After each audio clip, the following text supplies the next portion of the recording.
اللہ اللہ رحمان، اللہ اللہ رحمان۔ اللہم اعوذ باللہ من الشیطان الرجیم،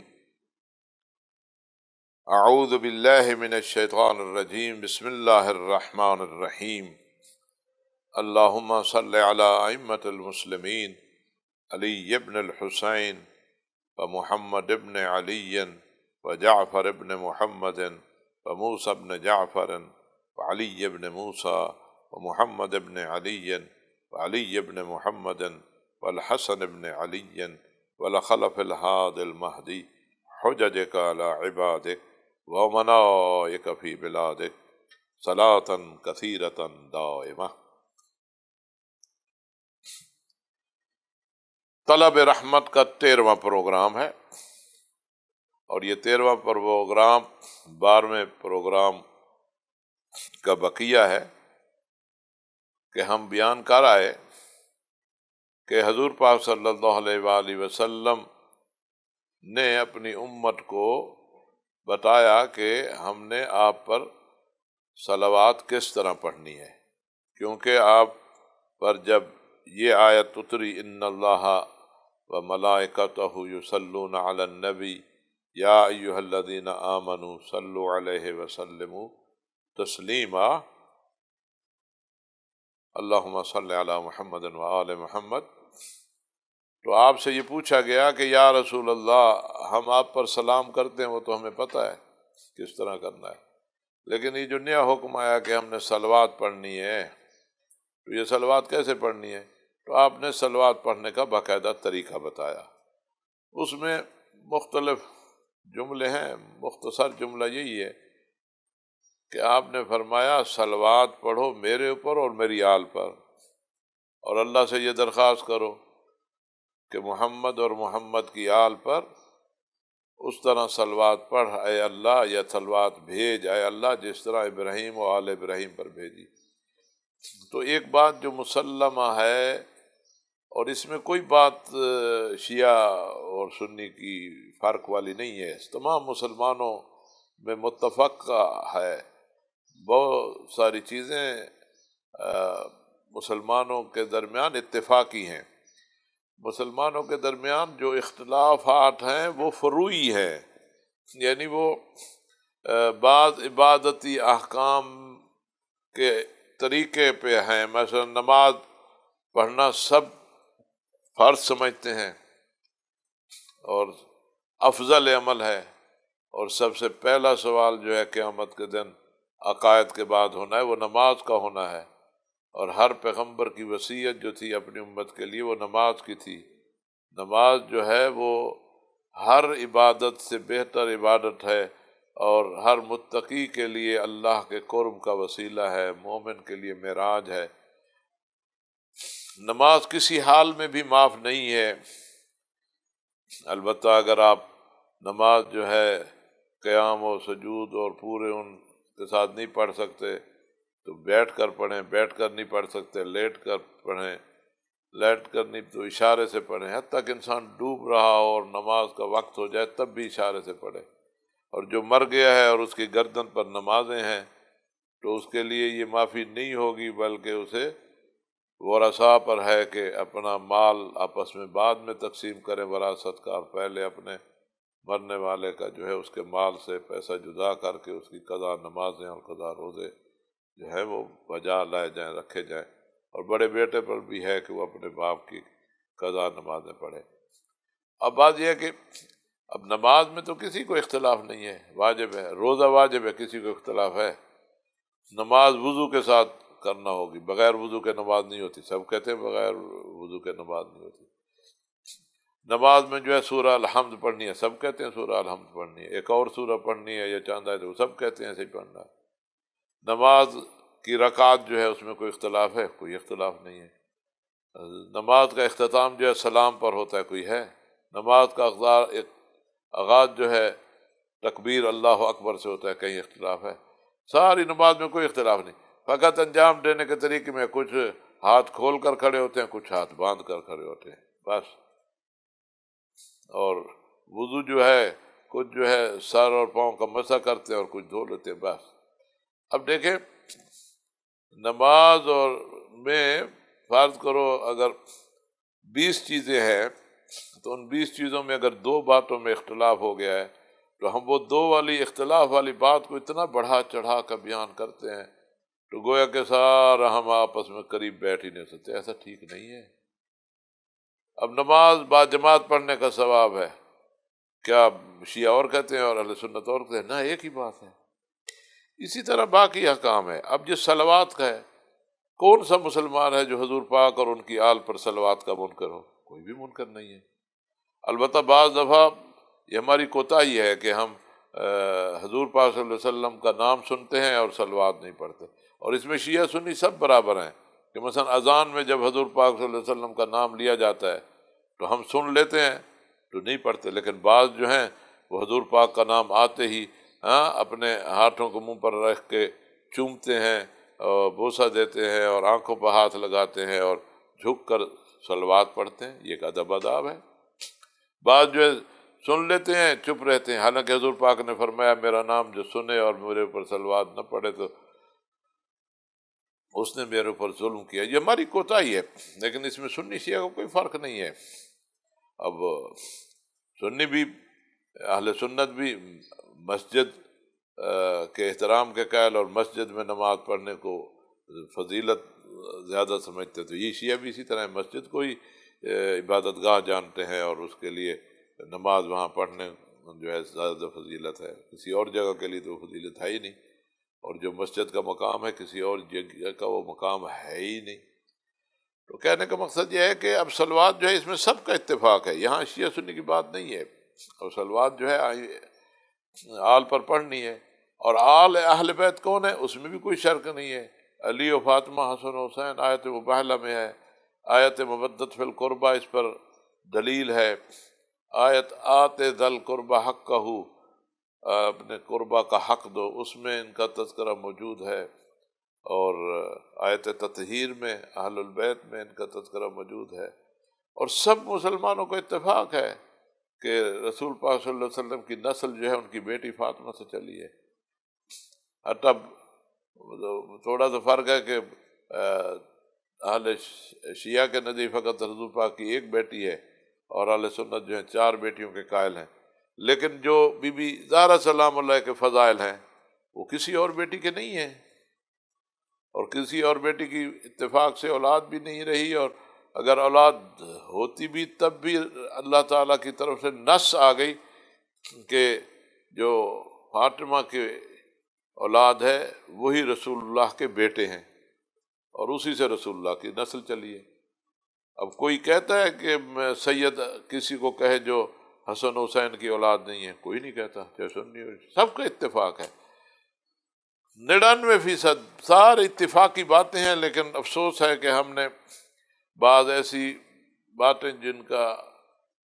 فروعی معاملات سے تعلق ہے اور اصل سے اس کا کوئی تعلق نہیں ہے، اس کو بنیاد بنا کر ہم نے اپنے درمیان بہت سارا انتشار اور اختلاف پھیلا دیا ہے۔ اس طرح امامت پر بھی کسی کو اختلاف نہیں ہے کہ امامت ایک مقدس عہدہ ہے، اور اللہ تبارک و تعالیٰ ہی یہ عہدہ عطا کرتا ہے، اور بعد انبیاء کو اللہ تعالیٰ نے یہ عہدہ دیا، جیسے حضرت ابراہیم کے بارے میں بڑا واضح ہے، پھر ہم آگے بیان بھی کرتے ہیں، اور رسول اللہ صلی اللہ علیہ وسلم کے پاس 3 عہدے تھے، آپ نبی بھی تھے، رسول بھی تھے اور امام بھی تھے، سید الائمہ ہیں آپ، ائمہ سارے ائمہ کے سردار ہیں، اور پھر یہ امامت جو ہے آپ کی نسل میں ہے، اس کو سارے علماء اہل سنت نے لکھا ہے، اور جب ہم ائمہ مسلمین یا ائمہ اہل بیت سے کہتے ہیں تو اس سے عام حکمران مراد نہیں لیے جاتے، اور نہ ہی اس سے مراد خلفاء لیے جاتے ہیں۔ البتہ خلفاء کی اصطلاح جو ہے عام مسلمانوں کے ہاں اور ذرا شیعہ کے ہاں تھوڑا فرق ہے، شیعہ جو ہے ائمہ مسلمین اور ائمہ اہل بیت کو ہی خلفاء کہتے ہیں، اور ہمارے اہل سنت بھائی جو ہیں وہ خلفاء کا لفظ جو ہے وہ 5 پر بولتے ہیں، یعنی حضرت ابوبکر و حضرت عمر و حضرت عثمان و حضرت علی و امام حسن مجتبیٰ، ان 5 کو خلفاء راشدین کہتے ہیں۔ اس کے بعد یہ سلسلہ جو ہے وہ امراء کی طرف چلا گیا اور ملوک کی طرف چلا گیا۔ بات یہ ہے کہ ائمہ مسلمین جو ہیں وہ تو یہی 12 ہی ہیں، اب 12ویں کے بارے میں جو ہے وہ اختلاف ہے کہ 12ویں نے آنا ہے تو اس وقت وہ وہی امام ہونا ہے، اور اگر وہ پیدا ہو چکے ہیں تو وہی 12ویں ہیں۔ تو 12واں بھی دو نہیں ہونے، مہدی امام مہدی علیہ السلام ایک ہی ہونا ہے، وہ دو نہیں ہے کہ شیعوں کے ہاں کوئی اور ہو اور اہل سنت کے ہاں کوئی اور ہو۔ اس کے اوصاف جو ہیں، جو ان اوصاف کا مالک ہوگا وہی امام مہدی ہوگا، اور وہ جو اوصاف ہیں وہ شیعہ سنی کے جو حدیثی منابع ہیں ان میں بھی ذکر شدہ ہیں اور ہم بھی بیان کریں گے، وہ سب ایک ہی ہیں، اس میں کوئی اختلاف نہیں ہے۔ تو اب ائمہ مسلمین پر صلوات ہے، ائمہ مسلمین پر، اور ائمہ مسلمین میں کون ہے؟ حسن و حسین، علی مولا، اور اس کے بعد حسن و حسین، پھر علی زین العابدین، پھر محمد باقر، پھر جعفر صادق، موسیٰ الکاظم، علی رضا، محمد التقی الجواد، علی الہادی النقی، الحسن العسکری، اور امام المہدی الخلف الہادی المہدی۔ تو یہ ہم بیان کر رہے، تو ہم نے بتایا ہادی اسے کہتے ہیں کہ جو دوسروں کو گمراہی سے نجات دے۔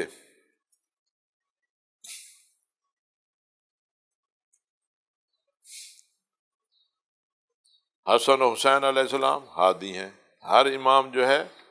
وہ ہادی ہے، اور 12ویں کے لیے المہدی کا لفظ بھی استعمال ہوا ہے، اور مہدی کے بارے میں ہم نے بتایا کہ آپ کو مہدی 12ویں کو اس لیے کہتے ہیں کہ خفیہ چیز کی طرف آپ کی ہدایت ہوگی، یا جس چیز کو لوگ گم کر چکے ہوں گے آپ اس چیز کی آپ کو ہدایت دی جائے گی اللہ کی طرف سے، کیونکہ اللہ کی نمائندگی ہے۔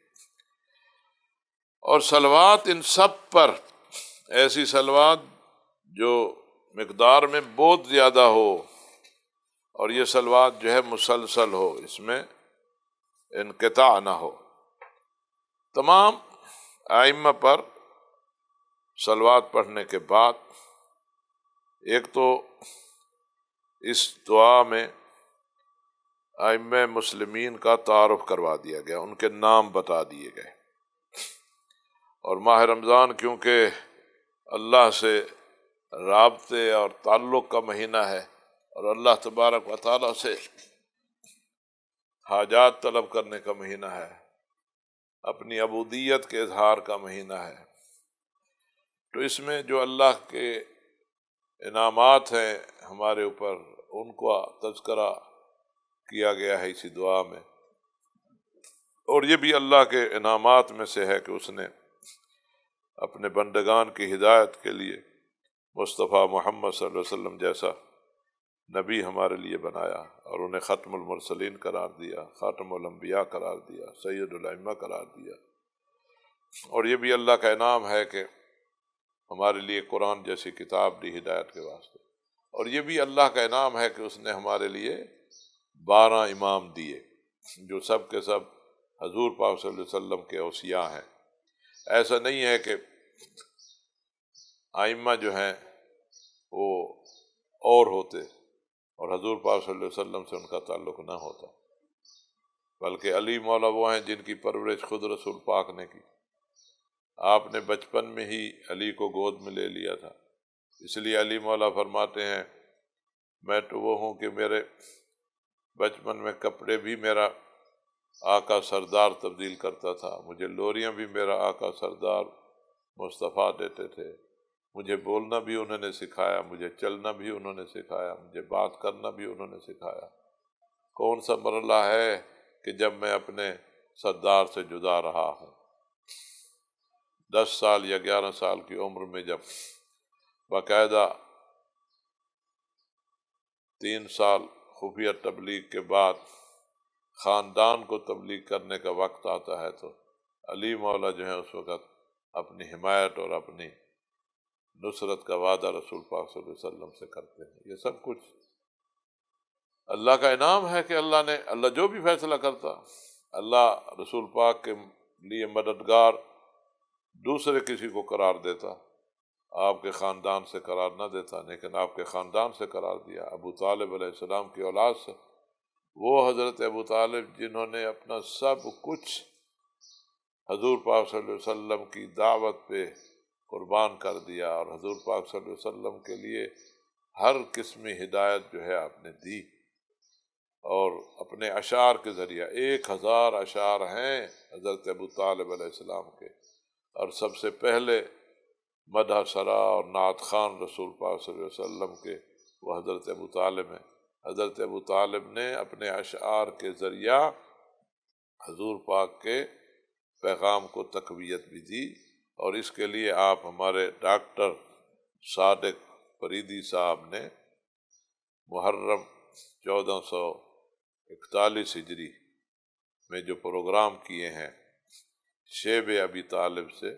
کربلا تک، یہ ہمارے اہل سنت کے بہت بڑے عالم ہیں، صاحب عرفان ہیں۔ انہوں نے مصر سے قرآن اور اسلوب تفسیر میں پی ایچ ڈی کی ہے، اور پھر بیروت سے قرآن اور اجتماعیات میں سوشیالوجی میں پی ایچ ڈی کی ہے، پھر مدینہ منورہ میں 9 ماہ بیٹھ کر علم و عرفان کے خزانوں سے اپنی جھولی بھری ہے۔ تو انہوں نے 65 پروگرام کیے ہیں سچ ٹی وی پر، اور جو یوٹیوب پر موجود ہیں، ڈاکٹر صداقت علی فریدی، آپ ان کو سرچ کر سکتے ہیں، اور انہوں نے ان پروگراموں میں 100 اشعار حضرت ابو طالب علیہ السلام کے ایسے بیان کیے ہیں جو موافقات قرآن ہیں، یعنی حضرت ابو طالب علیہ السلام نے جو شعر کی شکل میں بیان کیا وہ بعد میں قرآن کی آیت کی صورت میں بیان ہوا ہے۔ تو بات یہ ہے کہ اللہ تعالیٰ کا یہ انعام ہے، یہ کرم ہے کہ اس نے حضور پاک صلی اللہ علیہ وسلم کا مددگار اپنے پیارے عبد ابو طالب کی نسل سے قرار دیا۔ اور پھر عجیب اتفاق ہے کہ وہ عظمت والی خاتون، وہ جلالت والی خاتون جناب سیدہ خدیجۃ الکبریٰ، جو ملکۃ العرب ہیں، عرب دنیا کی شہنشاہ، ملکۃ التجار، اس وقت کا جو بھی عالمی اقتصادی سسٹم تھا اور اس میں جو تجارت کا کاروبار جو تھا، تو وہ اس دور کے سارے تاجروں کی چیئرمین تھیں، ملکۃ التجار، جن کا لقب حضور پاک صلی اللہ علیہ وسلم کی شریکہ حیات بننے سے پہلے طاہرہ ہے، اور جن کی دولت اور تجارتی کاروان مکہ سے یمن، اور یمن سے مکہ سے شام کے شہر بصرہ اور مصر، سارا سال کاروان چلتے تھے۔ اور بعض تاریخ کی کتابوں میں آیا ہے کہ آپ کے تجارتی کاروان میں 80,000 اونٹ تھے۔ اب آپ خود ہی تصور کریں، اتنی بڑی تعداد، ان کو سنبھالنا، ان کی دیکھ بھال، نوکر چاکر، اور پھر ایسا بھی روایات میں ہے کہ جب آپ کے سامان کا آ کے انبار لگتا تھا، اتارا جاتا تھا، تو پہاڑ مانند بن جاتا تھا، دوسری طرف گزرنے والے شخص کو دیکھا نہیں جا سکتا تھا۔ اور مکہ کا کوئی بھی تاجر نہیں تھا مگر یہ کہ وہ بی بی خدیجۃ الکبریٰ کا مقروض تھا، اور ان سے پیسے لے کر تجارت کرتے تھے۔ جب بی بی خدیجۃ الکبریٰ حبیب کبریا مصطفیٰ محمد صلی اللہ علیہ وسلم کی شریکہ حیات بن جاتی ہیں، تو یہ سارا مال، یہ سب دولت اسلام کی راہ پر خرچ ہوتی ہے۔ اللہ اللہ رحمان، اللہ اللہ رحمان، اللہ اللہ رحمان، اللہ اللہ رحمان۔ حضور پاک صلی اللہ علیہ وسلم کی زندگی میں جناب خدیجۃ الکبریٰ جب شریک ہو جاتی ہیں تو آپ کو اللہ تعالیٰ نے یکے بعد دیگرے بیٹے عطا کیے، لیکن پھر یہ بیٹے اللہ نے لے لیے۔ بی بی نے صبر کیا، اور ایک روایت کے مطابق تو یہی ہے کہ جس کو شیعہ محققین نے ترجیح دی ہے اور زیادہ تر اکثریت اسی کی قائل ہے کہ آپ، کیونکہ بی بی خدیجۃ الکبریٰ کا گھر امان گھر تھا، اس دور میں ایسا تھا کہ لوگ اپنی بیٹیوں کو زندہ درگور کر دیتے تھے، اور کچھ خواتین جب ان کی بیٹیاں پیدا ہوتی تو بی بی خدیجۃ الکبریٰ کے امان گھر میں پہنچا دیتی تھی، اور بی بی خدیجۃ الکبریٰ ہی نے ویلفیئر کی بنیاد ڈالی، غریبوں مسکینوں کے لیے کھانا کھلانا، یتیموں کا سہارا بننا، بھٹکے ہوں کے لیے راہ مہیا کرنا، اسی طرح ان بے سہارا بچیوں کے لیے پناہ گاہ تھیں آپ۔ اور پھر آپ کی بہن جب بیوہ ہو جاتی ہیں، بیوگان کا سہارا تھیں آپ۔ ان کی بیٹیوں کو آپ نے اس طرح پرورش کی کہ لوگ انہیں بی بی خدیجۃ الکبریٰ کی بیٹیاں ہی سمجھتے تھے، اور پھر رسول اللہ صلی اللہ علیہ وسلم نے بھی ان کو اپنی بیٹیاں ہی قرار دیا۔ جب یکے بعد دیگرے جناب خدیجۃ الکبریٰ کے بیٹے فوت ہو جاتے ہیں تو ظاہر غم تھا۔ تو اس وقت ایک دن حضور پاک صلی اللہ علیہ وسلم گھر میں تشریف لاتے ہیں، بی بی خدیجۃ الکبریٰ کسی سے باتیں کر رہی تھیں، تو جب حضور پاک صلی اللہ علیہ وسلم آئے تو آپ خاموش ہو گئی۔ تو حضور پاک نے بی بی خدیجۃ الکبریٰ صلی اللہ علیہ وسلم سے پوچھا علیہ السلام کہ خدیجہ، تم ابھی کسی سے باتیں کر رہی تھی تو گھر میں تو کوئی نہیں ہے؟ تو بی بی خدیجۃ الکبریٰ نے فرمایا کہ جو میرا شکم میں بچہ ہے، جب میں تنہا ہوتی ہوں تو وہ میرے ساتھ منوس ہوتا ہے، میرے ساتھ باتیں کرتا ہے۔ تو اس پر حضور پاک نے فرمایا، خدیجہ، اللہ تبارک و تعالیٰ کی طرف سے جبرائیل آئے ہیں میرے پاس، اور یہ کہا ہے کہ میری کنیز خدیجہ کو جا کے سلام اللہ کا پہنچا دو۔ جب بی بی خدیجۃ الکبریٰ نے یہ سنا کہ اللہ کی طرف سے بی بی خدیجہ کے پاس سلام آیا ہے، تو بی بی نے فوراً فرمایا، هو السلام منہ السلام الیہ السلام، اللہ تو خود سلام ہے، سلام اسی کی جانب سے ہے، اسی کی جانب پلٹتا ہے، اسی کی طرف سے آتا ہے۔ تو پھر یہ خبر دی، خوشخبری دی کہ یہ جو شکم میں ہے یہ بیٹا نہیں ہے، یہ بیٹی ہے، لیکن ایسی بیٹی کہ کائنات میں کسی کو ایسی بیٹی میسر نہیں۔ اور فرمایا اسی بیٹی سے اللہ تبارک و تعالیٰ کے 11 نمائندے 11 ہوں گے جو سب امام ہوں گے، اور مہدی آپ کی بیٹی کی نسل سے ہوگا، وہ مہدی جس کے ذریعہ اللہ اپنی زمین کو عدل و انصاف سے بھر دے گا۔ تو یہ اللہ کا انعام ہے، ہمیں اس نعمت پر جتنا شکر بجا لائیں کم ہے کہ اللہ تبارک و تعالیٰ نے خدیجہ سلام اللہ علیہا کی اولاد سے اور ابو طالب کی اولاد سے آئمہ قرار دیے۔ امام اول علی مولا حضرت ابو طالب کے فرزند ہیں، اور بی بی زہرا جناب سیدہ خدیجۃ الکبریٰ کی بیٹی ہیں، اور ان سے پھر حسن و حسین ہیں جو امام ہیں، اور پھر حسین کی اولاد سے 9 ہیں جو امام ہیں، اور امام مہدی جو ہیں اسی نسل سے ہیں۔ اور پھر دیکھیں کربلا کی سرزمین پر امام حسین علیہ الصلوۃ والسلام قربانی پیش کرتے ہیں، اس قربانی کے نتیجے میں اسلام باقی ہے۔ ہر مسلمان جس تک میری یہ آواز جا رہی ہے اس بات کو سوچے، اس پر 1000 بار غور کرے۔ کیا اسلام کے دفاع کے لیے حضرت ابو طالب کی بہو بیٹیاں اولاد اور حضرت خدیجۃ الکبریٰ کی بہو بیٹیاں اور اولاد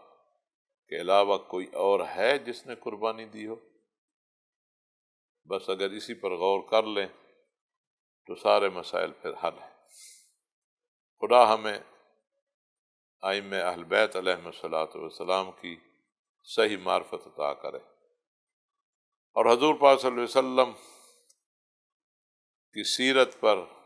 ان کی سیرت کو سمجھنے اور اس پر چلنے کی توفیق دے۔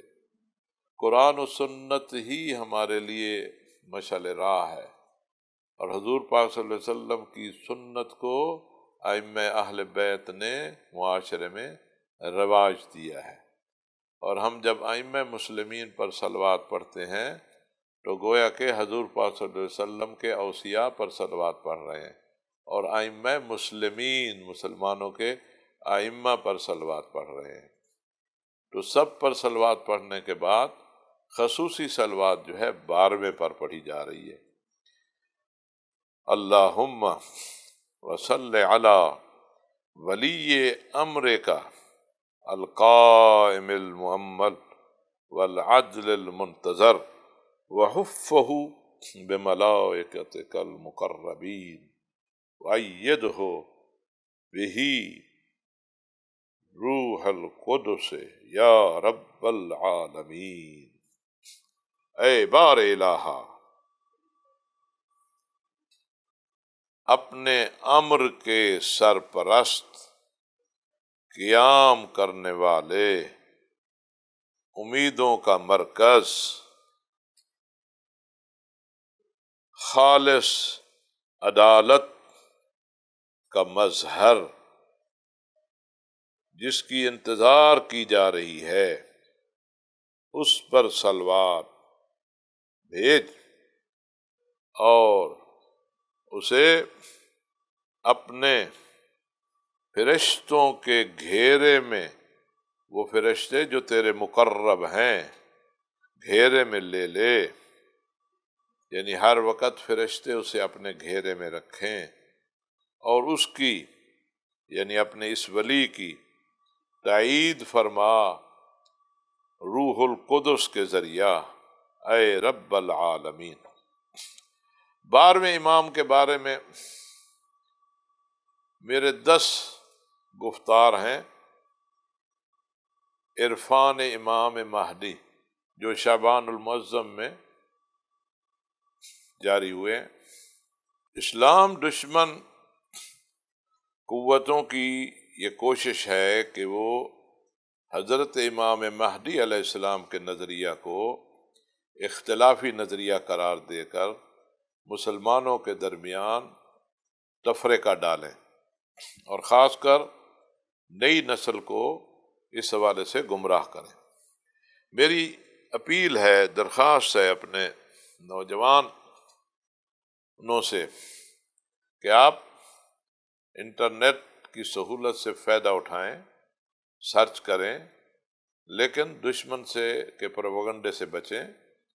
اور اصلی منابع جو ہیں امام مہدی کے حوالے سے جو احادیث ہیں، اور اس کو لیں، اور اس میں جو افتراق اور انتشار والی باتیں ہیں ان پہ توجہ نہ دیں۔ جو بات مسلم ہے، جو آپ کو ہر جگہ نظر آئے گی، حتیٰ دشمن کے جملوں میں بھی، عبارتوں میں بھی یہ بات آپ دیکھ سکیں گے، وہ یہ ہے کہ مسلمانوں میں یہ عقیدہ ہے کہ قیامت سے پہلے، یعنی چند باتیں جو ہیں میں آپ کو بڑے ترتیب سے بتا دیتا ہوں۔ سارے مسلمانوں کا یہ عقیدہ ہے، مقلد، غیر متقلد، سنی، شیعہ، 12 امامی، 6 امامی، 3 امامی، 7 امامی، 12 امامی، اہل سنت کے بریلوی، دیوبندی، اہل حدیث، جتنے بھی آپ فرقے بنا لیں، مشائخ، غیر مشائخ، صوفیہ غیر صوفیہ سب سب سب جو آپ کہہ دیں ہو، کیا ہے کہ دنیا میں قیامت آنے سے پہلے اسلام بالادست ہوگا، اسلام کی حکومت قائم ہوگی، یہ پہلی بات ہے۔ عدل الہی اللہ کی زمین پر نافذ ہوگا، اللہ کی زمین پر قرآنی حکومت ضرور قائم ہوگی، اور یہ ہمارے عقائد میں شامل ہے، اور یہ اللہ کا وعدہ ہے کہ اللہ نے خود وعدہ دیا ہے کہ میں اپنے نظام کو تمام نظاموں پر غلبہ دوں گا، ظلم ختم ہوگا، دہشت گردی ختم ہوگی، کفر نہیں رہے گا، شرک نہیں رہے گا، الحاد نہیں رہے گا، نفاق نہیں رہے گا۔ اس میں کوئی اختلاف ہے کہ ہر مسلمان کی یہ آرزو نہیں ہے کہ پوری زمین پر اسلام نافذ ہو جائے، پوری زمین پر قرآن کی حکومت ہو، پوری زمین پر عدل ہو، انصاف ہو، امانت داری ہو، خیانت نہ ہو۔ کوئی مسلمان ہے جو کہ میں یہ نہیں چاہتا؟ کوئی نہیں، سب چاہتے ہیں۔ اب کون ہے جو پورے اسلام کو نافذ کرے گا؟ کون ہے جو قرآن کی حکومت قائم کرے گا؟ واضح ہے، وہی کر سکتا ہے جو قرآن اور سنت کو پوری طرح سے سمجھتا ہے، جو حضور پاک صلی اللہ علیہ وسلم کی سنت سے مکمل طور پر بغیر کم و کاست و اضافے کے آگاہ ہے، جو قرآن کی تمام تر گہرائیوں اور اس کے باطن اور اس کے ظاہر سے واقف ہے، جو قرآن کا علم رکھتا ہے، جو حضور پاک کی سنت کا علم رکھتا ہے، وہی یہ کر سکتا ہے۔ عام لوگ، عام انسان نہیں کر سکتا، اس کے بس میں بھی نہیں ہے، اور یہ اللہ کی مدد کے بغیر نہیں ہو سکتا، یہ طے شدہ بات ہے۔ اللہ اپنی خصوصی مدد سے ہی ایسا کر سکتا ہے، اور اس کے لیے کسی کو شک ہے؟ اللہ اگر یہ چاہے تو نہیں ہو سکتا ہے، اور یہ اللہ ایسے کے ذریعے ہی کرے گا جس کے پاس علم قرآن ہوگا اور حضور پاک کی سنت کا علم ہوگا۔ کسی اور سے تو یہ نہیں کروا سکتا۔ اللہ کسی ایسے سے تو نہیں کروائے گا کہ جو خود ظالم ہو یا خود پوری طرح قرآن کا واقف نہ ہو، جو قرآن سمجھنے کے لیے مفسرین کا محتاج ہو، جو عربی جاننے کے لیے مدرسوں میں جائے۔ ایسا تو نہیں ہوگا۔ وہی ہوگا جس کو اللہ تعالیٰ نے قرآن کا علم خود دیا ہے، وہی ہوگا جس کی طرف اللہ تعالیٰ نے اپنے حبیب مصطفیٰ کی پوری سنت کو منتقل کیا ہے۔ اس میں بھی کوئی اختلاف نہیں ہے۔ اب اگلی بات، سب کے ہاں یہ طے شدہ بات ہے کہ وہ آخری دور میں جس نے اسلامی حکومت قائم کرنی ہے وہ رسول پاک صلی اللہ علیہ وسلم کی نسل سے ہوگا، وہ ان کی بیٹی فاطمہ کی اولاد سے ہوگا، وہ حسن و حسین کی اولاد سے ہوگا، اور اس کا لقب بھی سب کو پتہ ہے، اس کا لقب مہدی ہے۔ اس پر بھی سب کا اتفاق ہے، جب مہدی آئیں گے تو مسجد اقصیٰ میں جا کر نماز پڑھائیں گے اور ان کے پیچھے حضرت عیسیٰ نماز پڑھیں گے۔ اس میں بھی دو رائے نہیں ہے، یعنی اس میں دو رائے ہے ہی نہیں۔ اور جب حضرت امام مہدی آئیں گے، اللہ حضرت امام مہدی کے لیے حالات بنائے گا، اور حضرت امام مہدی کے آنے سے پہلے ہر طرف ظلم ہوگا، ستم ہوگا، بے عدالتی ہوگی، بدامنی ہوگی، دہشت گردی ہوگی، فتنہ ہوگا، فساد ہوگا، لوٹ مار ہوگی، بے چینی ہوگی، بیماریاں ہوں گی، جنگیں ہوں گی، ایسی بیماریاں ہوں گی جن کا علاج بھی نہیں ہوگا، خوف ہوگا، مایوسی ہوگی، ان مایوسیوں میں پھر روشنی آئے گی، جہالت ہوگی، جہالت کے طریق اندھیروں میں پھر روشنی پھوٹے گی۔ یہ سب کا قائل ہیں اس کے، اور ہم اسی کی انتظار میں ہیں، اس میں بھی کوئی دو رائے نہیں ہے۔ جہاں تھوڑا سا اختلاف ہے، تھوڑا سا میں اسے کہوں گا، وہ کیا ہے کہ شیعہ 12 امامی، شیعہ 12 امامی، ان کا نظریہ یہ ہے، ان کا سب کا اتفاق ہے اور ان کے پاس دلائل موجود ہیں۔ اب کوئی نہ قبول نہ کرے تو اس میں زبردستی نہیں ہے۔ یہ جو وہ ہے کہ آپ 15 شعبان 255 ہجری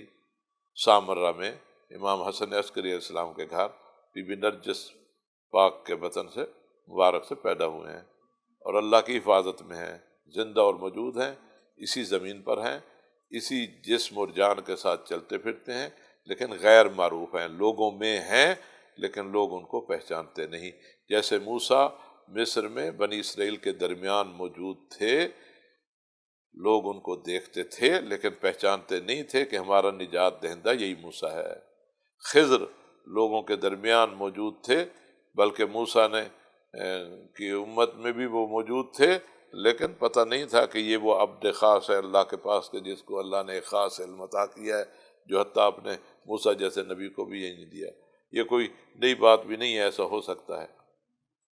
اور اہل سنت کے بھی بہت سارے علماء ہیں جو اسی نظریے کے قائل ہیں، اور بہت سارے ہیں جو اس نظریے کے قائل نہیں ہیں۔ یعنی جہاں ایک اختلاف ہے وہ یہ ہے کہ امام مہدی جو ہیں پیدا ہوں گے، لیکن وہ جو امام مہدی ہوں گے